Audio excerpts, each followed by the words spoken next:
ان کو مجدد صاحب کو نظر نہیں آتا کہ اس پاکستان نے افغان ریفیوجیز افغان قوم کے 1/3 1/4 حصے کو سینے کے ساتھ لگا کے رکھا. آپ بھی موجود ہیں, 2.5 لاکھ اب بھی افغان ہماری سوائل کے اندر ہے. انہوں نے پیسے لے لیے. یہ ویکنسز ہیں جو بھی ان کے اپنے ہوگا. لیکن حکیم اللہ محسود اور بیت اللہ محسود اور اب مولانا فضل اللہ یہ پیسے لے کے کام کر رہے ہیں. دیکھیں ان کو, اور انہوں نے فوجیں کیسے پال رکھی ہوئی ہیں, کہاں سے پیسے لیتے ہیں. میں ایک کرنل امام کو جب حکیم اللہ نے کہا تھا تو میں نے کہا تھا آپ کے پاس شرعی جواز کیا ہے اس کا. میں was the first one to سے دس کہ آپ کے پاس کیا شرعی جواز ہے. I am no sympathizer with them when they call Pakistanis. I don't approve of this. Why don't we fight them? Who? Me fight them? Why don't we fight them? یہ جو روز کرتے ہیں, فوج تو لڑ رہی ہے, لیکن آپ فوج نے تو لڑی ہیں 4.5. نہیں, یہ اتنا پاکستان فوج کے ساتھ اتنا میں صرف سوال پوچھ رہا ہوں کہ why don't we fight them? نہیں, سب سے زیادہ اب ہم کہتے ہیں. لیکن میں یہ کہتا ہوں کہ عملاً یہ ممکن نہیں ہے کہ آپ دہشت گردی کو شکست دے دیں گے, ختم کر دیں, ایلیمنیٹ کر دیں گے بائی آکیپائنگ نارتھ وزیرستان. آپ کا پہلا آپریشن کہاں ہوا تھا نیک محمد کے خلاف؟ نارتھ وزیرستان میں ہوا تھا, ٹھیک ہے نا. شکائی معاہدہ کہاں ہوا تھا؟ نارتھ وزیرستان.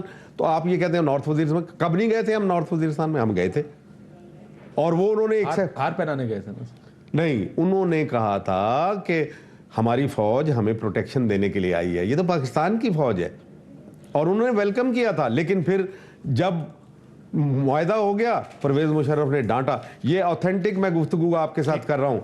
ان کو ڈانٹا, اس کو صفدر حسین کو, اور اس کو کہا کیوں کیا تم نے معاہدہ. پہلے اس کو مبارکباد دی, اور پھر اس کے بعد جب اوپر سے آ گئی ہاں تو انہوں نے کہا جناب. سیاستدانوں کو یہ پرسیپشن کیوں ہے, کیوں یہ پرسیپشن ہے سیاستدانوں کی کہ فوج کنٹرول میں ہے, فوج فیصلے کرتی ہے. میں اب قبائلی علاقے اور طالبان کی بات کر رہا ہوں, ان کی اپنی ارینجمنٹس ہیں. ہم نے فقیر محمد صاحب کے ساتھ بھی معاہدہ کیا ہوا ہے, مولوی نذیر صاحب کے ساتھ بھی کیا ہوا ہے, گل بہادر صاحب کے ساتھ بھی معاہدہ کیا ہوا ہے. پیچھے رہ گئے یہ طالبان. نہیں تو یہ تو پاکستان کے خلاف تو نہیں لڑتے نا, ان کو سائڈ پہ کر دیا نا ہم نے. ہاں, یہ کہاں جاتے ہیں, یہ ہم نے نیوٹرلائز کر دیا اس طرح کر. نہیں, یہ مستقبل کی حکومت کون سی ہوگی افغانستان میں, آپ مجھے بتا دیجئے. طالبان. اگر طالبان مسلط تو آپ کو ابھی ان کو ناراض کر دینا چاہیے, خفا کر دینا چاہیے, تاکہ وہ بھی جائیں. جو ہمارے پاس تھوڑا سا ایک چیز بچی ہوگی, دیٹس مائی پوائنٹ, تو وہ بھی ہم ضائع کر دیں. میں یہی کہہ رہا ہوں کہ یہی سوچ ہے جس کی وجہ سے ہم پاکستان میں کنفیوژن ہے. سیاستدان کو آپ نے یہ بتایا نہیں, یہ ہمارا نیریٹو نہیں ہے. نیریٹو یہ ہے کہ یہ دشمن ہے, ان سے ہم نے لڑنا ہے. اندر خانے ہم یہ سوچ رہے ہیں کہ دیکھیں یار افغانستان میں اگلی حکومت بننی ہے, ہم نے ان کے ساتھ کام کرنا. کیا یہ غلط؟ بالکل ٹھیک ہوگا. بتائیں تو صحیح. آپ آئے, یہ ہمارے روزانہ جو لگے ہوتے ہیں بحث, چڑھ جاؤ, کر دو, وہ کر دو. مجھے یہ صرف ایک بتا دیں کہ کیا وزیرستان میں جانے سے دہشت گردی بڑھے گی یا کم ہو جائے گی؟ ابھی کم ہے سر, 50,000 لوگ مروا چکے. نہیں, کیا بڑھے گی؟ بڑھ جائے گی. بڑھ جائے گی نا. کیوں, کیسے بڑھے گی؟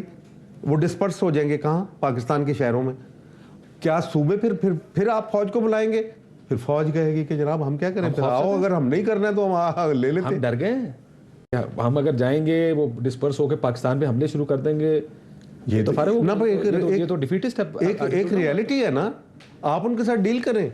کیا امریکہ اگر وہ شریعت مانگے تو ہم کیا کریں گے؟ وہ کہیں آپ کے پارلیمنٹ کو, آئین کو نہیں مانتے, پھر کیا کریں؟ نہیں, پارلیمنٹ کو تو مانیں گے, میں کیسے نہیں, لیکن شریعت مانگتے ہیں تو اس میں کیا غلطی ہے؟ آپ کے پاس آئین کی کتاب ہے نا, لائیں, میں پڑھاتا ہوں آپ. آئین نکالیں, لاؤ جی, آئین کی کتاب لائیں. بالکل شریعت کے مطابق سب قوانین بنیں گے اس ملک کے اندر. آپ یہ پڑھانا چاہ رہے ہیں؟ نہیں, میں اللہ کی حاکمیت اللہ تعالیٰ کے لیے ہے, وہ تو ہے اس ملک. اور کس کے مطابق چلے گی؟ قرآن و سنت کے مطابق. اللہ کی حاکمیت کا ایکسپریشن کہاں ہے؟ قرآن و سنت کے مطابق. تو اگر وہ شریعت کی بات کریں, ان کو پکڑیں شریعت کے مطابق. جو تم کر رہے ہو غیر شرعی ہے. آپ کے پاس فیڈرل شریعت کورٹ ہے نا, آج ایف آر بنو کے اندر ایک کورٹ لگا دے, ان کو آؤ بتاؤ تو شریعت. لیکن مجھے ایک بات بتائیں, یہ ساری بحث میں تو اختلاف نہیں ہے, اس میں تو اختلاف کوئی کرے گا بھی نہیں. اختلاف وہاں جاتا ہے جب آپ کہتے ہیں کہ جی ہمارا افغانستان میں رول ہے, طالبان کے ذریعے ہم نے وہ رول پورا کرنا ہے. یہ آپ سیاستدانوں کو کیوں نہیں بتاتے, تاکہ ان کو بھی پتا ہو کہ یار ہم لڑ نہیں سکتے, ہم نے کوئی اسی طرح کی کوئی بات چیت کر کے کوئی ایسا درمیان کا راستہ نکالنا ہے کہ ہمیں لڑنا نہ پڑے ان سے. دیکھیں, میں آپ کو ایک تھوڑا سا واقعہ بتاؤں اپنے ایکسپیرینس. جس وقت یہ جھگڑا چلا تھا جنیوا معاہدہ سائن کیا جائے یا نہ سائن کیا جائے, اس وقت جنیجو صاحب پرائم منسٹر تھے, اور جنیجو صاحب کے ضیاء الحق صاحب مجھے کہتے تھے کہ آپ جاؤ اور جنیجو صاحب کو بولو کہ وہ بتائیں الیکٹڈ ممبرز کو, اپنی وہاں پہ اسمبلی کو بلا لیں اور ان کو بریفنگ دے بتائیں. جنیجو صاحب ٹال پٹول کر جاتے تھے. بالآخر جنیجو صاحب نے مجھے بلا کے کہا کہ جنرل صاحب آپ بریفنگ دیں گے نیشنل اسمبلی کو. میں نے کہا ٹھیک ہے جی فلاں تاریخ کو. And I remember clearly it was 28th of February 1988. I was set for briefing اپنی ساری, کیونکہ لوگوں کو پتہ نہیں ہے کہ ہم کیا کر رہے ہیں وہاں پہ.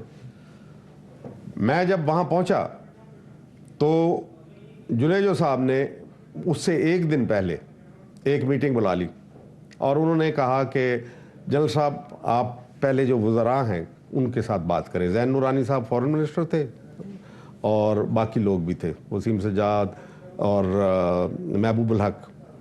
تو میں ایسے بیٹھا اور یہ ساری کابینہ جو تھی سامنے بیٹھی ہوئی تھی. جنیجو صاحب سامنے والی کرسی پہ تھے. میں نے بریفنگ دی کہ ہم نے تو یہ تو بڑی کامیابی, اور اس کے اندر ساری سلائیڈیں وغیرہ بتایا کہ بہت بڑی کامیابی, we should not sign the Geneva accord. Russia جا رہا ہے اور ہم نے جنیوا اکارڈ سائن کر لیا تو مارے جائیں گے ہم. خیر بات سمجھ میں آ گئی. لیکن ادھر سے بولے سب سے پہلے زین نورانی صاحب, ہمیں امریکہ نے کہا ہے کہ نکل جاؤ, یہ ان کی فورن منسٹر, ہمیں کہا ہے ان کو سائن کر دو. ہمیں رشیا نے, اس نے سعودی عربیہ نے کہا ہے کہ سائن کر دو. ہمیں چین نے کہا ہے سائن کر دو. مارگریٹ تھیچر نے کہا ہے سائن کر دو. اچھا میں نے جب کہا, میں نے کہا آئی ایم سرپرائزڈ. کب سعودی عربیہ نے کہا ہے؟ میرے پاس تو ان کے اخبار کی یہ کٹنگ پڑی ہوئی ہے کہ انہوں نے کہا ہے کہ جو پاکستان کی پالیسی ہوگی ہماری ہوگی. اس کے بعد جناب وسیم سجاد صاحب بولے اور مجھے ایڈریس کیا پہلی دفعہ, general we have to act in our own interest. I said کہ واٹ ایم آئی ڈوئنگ, میں بھی تو اپنے انٹرسٹ میں.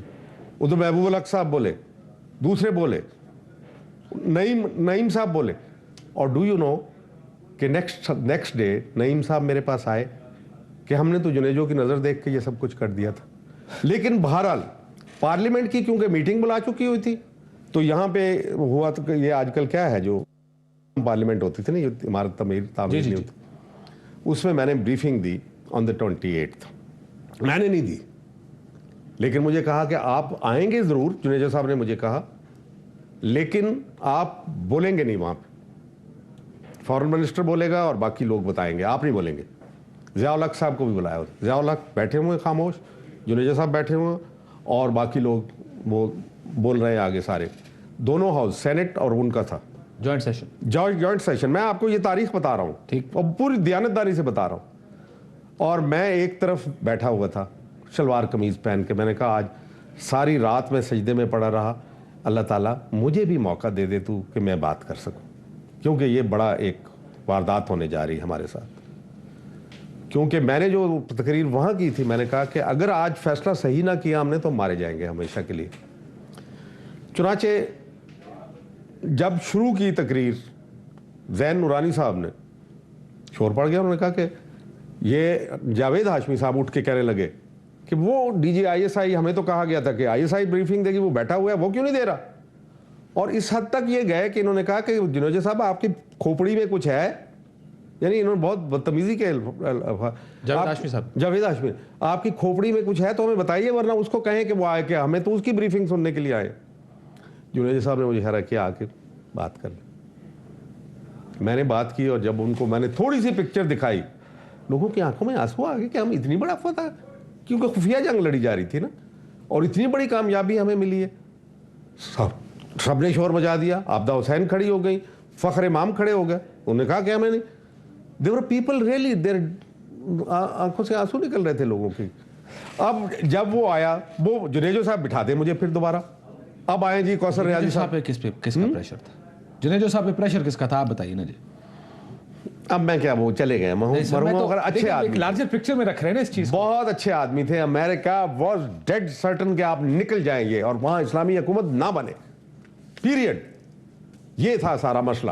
اور امریکنز پش کر رہے تھے مجھے بار بار وہ بٹھا دیں, جائیں جنرل صاحب آپ بیٹھ جائیں. میں بیٹھ جاتا تھا, وہ پھر مجھے بلا لیتے تھے کیونکہ وہ شور مچتا تھا. نہیں ہم اس کی بات سننا چاہتے.